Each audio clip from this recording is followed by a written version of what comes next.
6, I copy. I'm on scene. We know it's happening all the time. Hey, Val. It's going to be approximately 45-year-old male, not conscious, not breathing. Someone takes a drug, overdoses, and gets a second chance. I mean, the numbers of overdoses are staggering right now.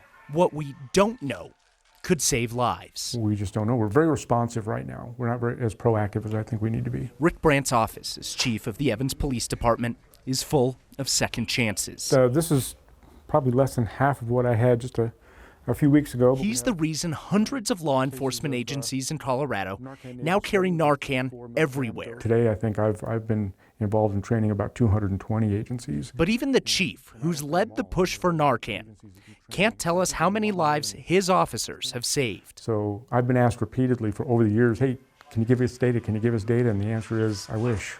I can't right now. We asked for that data. Hey, what's your name? From dozens of agencies. Kind of. He's in and out. He's had 2 doses of Narcan, total of 8 milligrams. Then the responses came in from across the state. This stuff isn't readily available, Golden Police told us. I'm not sure we tracked that, we heard from the Larimer County Sheriff's Office.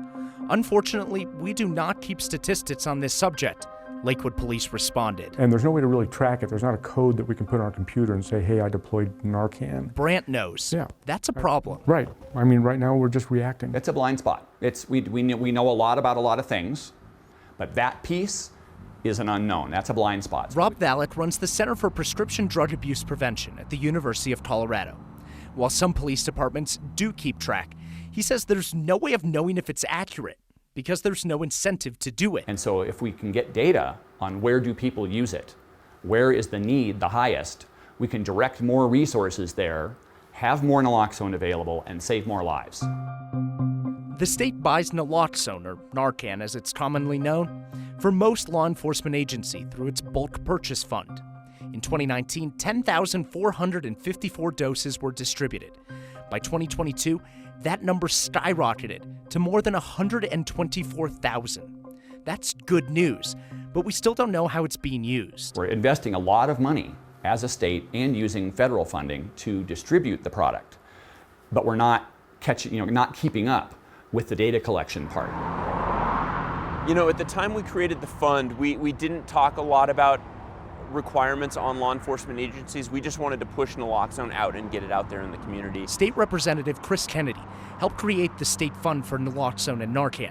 Now he's considering changing the requirements for keeping track of when it's used. And to be honest, you were the one who sparked this conversation for me, reminding me of the importance of this topic. But now that now that this is part of the conversation, I do think I'm going to initiate some conversations with folks and find out whether we want to try to take action this next year. Hey, what's your name? Wake up, bud. What's your name? Knowing more could put the right resources in the right places. If we're having a hot spot somewhere in our community, I'm not going to throw more cops into it trying to intercept more drugs. I'm going to call our behavioral health partners and harm reduction partners and say, hey guys, you need to focus here. Wake up. There you go. There you go. Bud, ready to go? Yeah. All right, partner. What's your name? Stopping the next overdose before second chances run out. That's why it matters. Yeah. In Denver, I'm Marc Sallinger, 9 News.